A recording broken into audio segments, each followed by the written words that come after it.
南市长参选人谢龙介今日专工到台北开记者会，伊自称讲检举台南市长黄伟哲牵涉到贪渎案。黄伟哲定性讲无做违法的代志。针对谢龙介抹黑不实的指控的部分，会甲律师研究，必要时会提出告诉。同时嘛表示讲，对此为着选举甲抹黑，感觉真遗憾。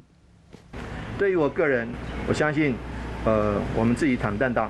台南市长黄伟哲日头早展开市政行程，到亲身来回应，针对国民党台南市长参选人谢龙介专工上班，佮大动作指控伊涉嫌贪渎，伊强调不实指控无摆拄会甲告。对于市府跟市长本人，如果有这个抹黑的部分，我相信对于事实不符合的部分，我们会严议提出法律诉讼。规件代志早就伫2礼拜之前6月23，双方都伫议会相争。防指控收钱的陈律师嘛，透过律师事务所发表声明，表示会利用法律手段来维护权益。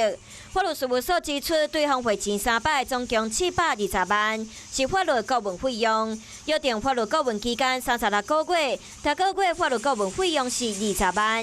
已经甲口座往来资料传予好势，嘛会主动提供予检调单位。即马谢龙介佫提出证据指控黄伟哲有参与其中，毋过说收钱无爱办事。这个吃饭并不是像他们所形容的那种所谓的行贿案。我觉得其实这根本差别很多。其实，不管是议员邀约，或者是平常我们其实吃饭是很正常。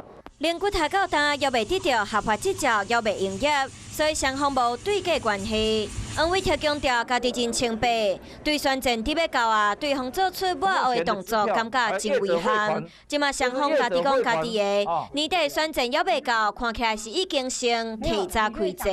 有事没事赶紧转开华视，还没有订阅华视的 YouTube 频道吗？赶紧按赞订阅，开启小铃铛，我们华视 YouTube 见。